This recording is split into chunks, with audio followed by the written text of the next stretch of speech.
আসসালামু আলাইকুম। আমি ডক্টর মোহাম্মদ রাশিদুল হাসান, সহযোগী অধ্যাপক ও বিভাগীয় প্রধান হিসেবে ইউএস বাংলা মেডিকেল কলেজে আছি। একই সঙ্গে রামপুরা বনশ্রী ফরাজি হাসপাতাল এবং মেরুলবাড্ডা ল্যাবেডে চেম্বার করছি। মানুষ কে না সুন্দর হতে চায়, এবং আমাদের ইন্ডিয়ান সাবকন্টিনেন্ট এবং বাংলাদেশে সৌন্দর্যের সংজ্ঞায় আসলে অন্যরকম। সেখানে সৌন্দর্য বলতে সবাই বোঝা যায় ফর্সা হওয়াটাকে। যেহেতু আমি আগেও আলোচনা করেছিলাম, পৃথিবীতে বিভিন্ন স্টেজিং বা গবেষণার উপর ভিত্তি করে 6টা টাইপের স্কিন নির্ধারণ করা হয়েছে, সাধারণত টাইপ 1 থেকে টাইপ 6 পর্যন্ত। তো সাধারণত 1, 2, 3 দেখা যায় ওয়েস্টার্ন ওয়ার্ল্ড বা ককেশিয়ান বা যাদেরকে আমরা ফর্সা বা ইউরোপিয়ান মনে করি তারা, এবং আমাদের বাংলাদেশ বা এইসব রিজনের জন্য আমরা সাধারণত আমাদের দেশে আমরা খুব বেশি ফর্সা যারা তাদেরকে আমরা টাইপ 3 স্কিন বলি। এছাড়া টাইপ 4 এবং তার পরবর্তীতে যারা একটু ডার্ক তুলনামূলক তাদেরকে আমরা টাইপ 5 স্কিন বলে থাকি।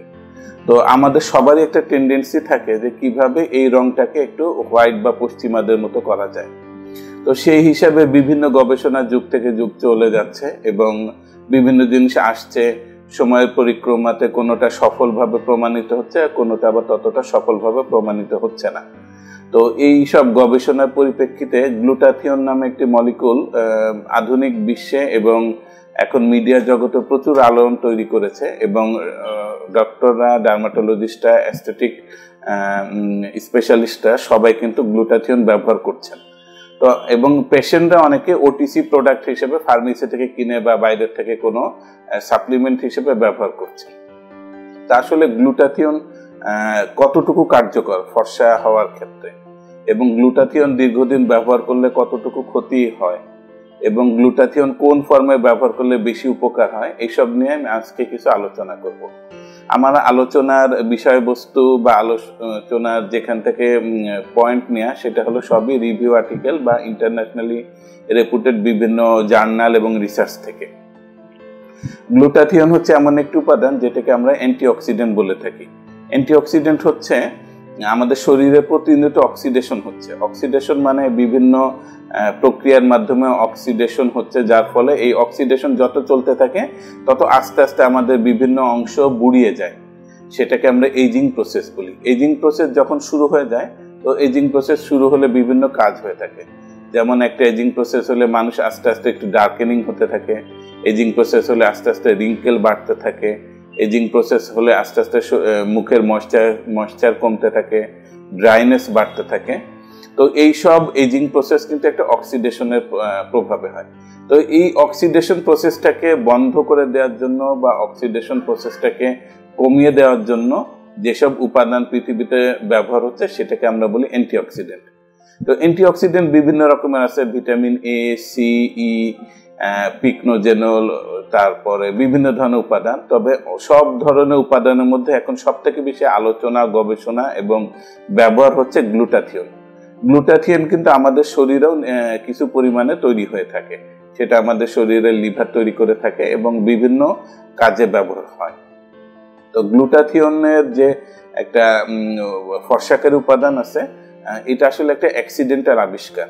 একসময় গবেষকরা একজন লিভারের পেশেন্টকে, উনি খুবই খারাপ অবস্থায় ছিলেন, ওনার কে যখন লিভার থেকে তো আমাদের গ্লুটাথিয়ন তৈরি হয়, তো লিভারে রোগে আক্রান্ত পেশেন্ট যখন দীর্ঘদিন ধরে শয্যাশায়ী ছিলেন, তো তার শরীরে গ্লুটাথিয়ন কমে যাচ্ছিল এবং বিভিন্ন ফাংশনে সমস্যা হচ্ছিল।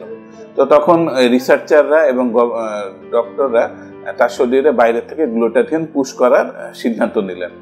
যখন গ্লুটাথিয়ন পুশ করলেন, তো তার শরীরে লিভার জনিত সমস্যাটাও ইমপ্রুভ হলো। একই সঙ্গে তারা দেখলেন যে সেই ব্যক্তি অনেক বেশি ব্রাইট এবং লাইটার হয়ে যাচ্ছেন। তো এই গবেষণা থেকে বা এই ইনফারেন্স থেকে তারা বুঝলেন যে গ্লুটাথিয়ন ব্যবহার করলে এটা একটা পার্শ্ব প্রতিক্রিয়া বা একটা ইফেক্ট হচ্ছে, বা সাইড ইফেক্ট যেটা বললেন সেটা হচ্ছে রং ফর্সাকারী উপাদান। সেই থেকে গ্লুটাথিয়ন ব্যবহার হচ্ছে এবং ক্রমান্বয়ে গবেষণা চলে যাচ্ছে। পৃথিবীতে অনেক দেশই গ্লুটাথিয়ন ব্যবহার করে থাকে। তো এর জন্য বেশ অনেক দিন আগের থেকে এবং খুব ওয়াইডলি ইউজড হয়ে থাকে এমন কয়েকটি দেশের মধ্যে প্রথম দিকে নাম থাকবে ফিলিপাইনের নাম। ফিলিপাইনে গ্লুটাথিয়ন সাবান বা ফেস ওয়াশ ফর্মে পাওয়া যায়, গ্লুটাথিয়ন ক্যাপসুল বা লজেন্স ফর্মে পাওয়া যায়, বাক্কাল স্প্রে ফর্মে পাওয়া যায়, লোশন ফর্মে পাওয়া যায়, ক্রিম ফর্মে পাওয়া যায়, এমনকি ইনজেক্টেবল বা ইনজেকশন আকারেও পাওয়া যায় থাকে। তো বিভিন্ন গবেষণা থেকে আমি আগেই যেটা বলেছিলাম, গ্লুটাথিয়ন কিন্তু সব ফর্মে এখন পর্যন্ত গবেষণার সামারি আমি যেটা বলতে পারি, সব ফর্মের ব্যবহারে কিন্তু উপকার পাওয়া গিয়েছে। সেটা সাবান, ফেস ওয়াশ, লোশন, ট্যাবলেট বা ক্যাপসুল এবং ইনজেকশন। তো তবে এটা শর্ত হলো যে এটা আপনি নিজের থেকে ফার্মেসি থেকে কিনে বা ওটিসি ড্রাগ হিসেবে নিয়মিত ব্যবহার করবেন না, কারণ দীর্ঘমেয়াদী গ্লুটাথিয়ন ব্যবহার করলে অনেক ধরনের সাইড ইফেক্ট থাকতে পারে। এমনকি ইনজেক্টেবল গ্লুটাথিয়ন যদি আপনি ডক্টরের সাজেশন বা সুপারভিশনে না নেন, তাহলে এটা থেকেও মারাত্মক সাইড ইফেক্ট হতে পারে। এই জন্য গ্লুটাথিয়ন অবশ্যই উপকারী, কিন্তু গ্লুটাথিয়ন ব্যবহার করতে হবে অবশ্যই একজন এক্সপিরিয়েন্স ডাক্তারের অধীনে। তো বিভিন্ন গবেষণা থেকে আমি বলছি, যেমন থাইল্যান্ড, কোরিয়া, জাপান, বিভিন্ন দেশে বেশ লার্জ স্কেলে গবেষণা হয়েছে, যেখানে বলা হচ্ছে যে গ্লুটাথিয়ন যাদেরকে ক্রিম বা লোশন ফর্মে ব্যবহার করছে তাদেরকে দেখা যাচ্ছে যে 2 থেকে 3 মাস ব্যবহার করা, তারা বলেছে 8 থেকে 12 সপ্তাহ ব্যবহার করার ফলে সংশ্লিষ্ট ব্যক্তি যাদের গ্লুটাথিয়ন ক্রিম বা লোশন ব্যবহার করছে তাদের কয়েকটা উন্নতি হচ্ছে। একটা হচ্ছে যে মুখের মধ্যে কালো দাগের পরিমাণ কমে যাচ্ছে, যেটা মেডিকেলি আমরা বলে থাকি মেলানিন ইনডেক্স। তাদের মুখের ময়েশ্চারাইজের পরিমাণটা অনেক ভালো হয়ে যাচ্ছে, যার ফলে মুখটা অনেক সফট হচ্ছে।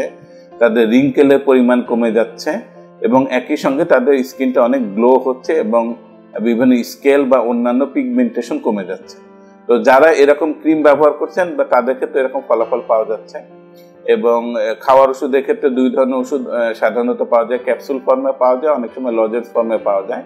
তো বিভিন্ন গবেষণাতে বলেছে লজেন্স অথবা বাক্কাল স্প্রেতে অ্যাবজর্পশনটা বেশি হয় এবং বাক্কাল স্প্রে এবং লজেন্সের কাজটা বেশি করে থাকে।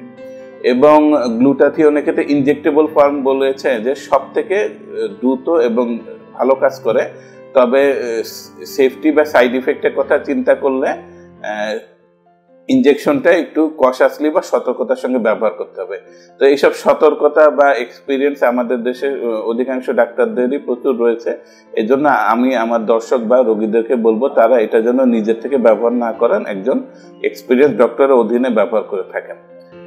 এছাড়া গ্লুটাথিয়নের ক্ষেত্রে সাধারণত বলা হয় যে ব্রাউন স্কিন যারা, তাদের ক্ষেত্রে খাওয়ার গ্লুটাথিয়ন 1 থেকে 3 মাস ব্যবহার করতে, যারা এরকম মডারেটলি ডার্ক স্কিন তাদের ক্ষেত্রে বলা হয় 3 থেকে 6 মাস, এবং যারা হলো ডার্ক স্কিন মানে বেশ ডার্ক স্কিন তাদের ক্ষেত্রে বলা হয় 6 থেকে 9 মাস, এবং যারা ব্ল্যাক স্কিন তাদেরকে বলা হয় 12 মাস 2 বছর পর্যন্ত ব্যবহার করার জন্য খাওয়ার গ্লুটাথিয়ন। যখন এরকম পরিমাণ ব্যবহার করবে এটাকে আমরা বলবো যে ইফেক্টিভ ডোজ। এই ইফেক্টিভ ডোজে যখন তার স্কিনটা লাইট হয়ে যাবে তখন এই লাইটনেসটাকে ধরে রাখার জন্য দীর্ঘ সময় গ্লুটাথিয়ন খেতে হবে। এখন পর্যন্ত বিভিন্ন গবেষণাতে গ্লুটাথিয়ন খুব বেশি মানে তেমন কোনো সাইড ইফেক্ট পাওয়া যায় নাই। তবে ইনজেক্টেবল গ্লুটাথিয়নে অনেকের গ্যাস্ট্রিকের সমস্যা, পেট ফোলা বা ফাঁপা ভাব হয়ে থাকে। আরেকটা কথা হচ্ছে গ্লুটাথিয়ন কিন্তু খাওয়া বা ইনজেকশন ফর্মে যখন দেয়া হয় তো তখন দীর্ঘ সময় কিন্তু এটা রক্তে থাকে না, যার ফলে গ্লুটাথিয়নের সাইড ইফেক্টও সেরকম পরিমাণে হয় না। তো অবশ্যই কি পরিমাণ গ্লুটাথিয়ন ব্যবহার করবেন এবং কতদিন ব্যবহার করবেন, কোন ফর্মে ব্যবহার করবেন, এবং এটা অবশ্যই ডাক্তারের পরামর্শ অনুযায়ী ব্যবহার করতে হবে। আরেকটা তথ্য আমি দিয়ে রাখি, গ্লুটাথিয়নের 2টি ফর্ম আছে, একটি অক্সিডাইজড ফর্ম, একটি রিডিউসড ফর্ম।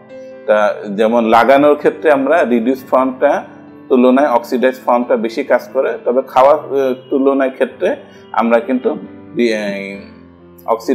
রিডিউস ফর্মটা ভালো কাজ করে। এই জন্য সবকিছু জানার জন্য একজন অভিজ্ঞ ডক্টর শরণাপন্ন হবেন এবং সঠিকভাবে গ্লুটাথিয়ন ব্যবহার করবেন। এই রং ফর্সা বা সৌন্দর্য বৃদ্ধি করতে যায় যেন আমাদের পরবর্তী কোনো ক্ষতি না হয়, এই ব্যাপারে সতর্ক থাকবেন। ধন্যবাদ।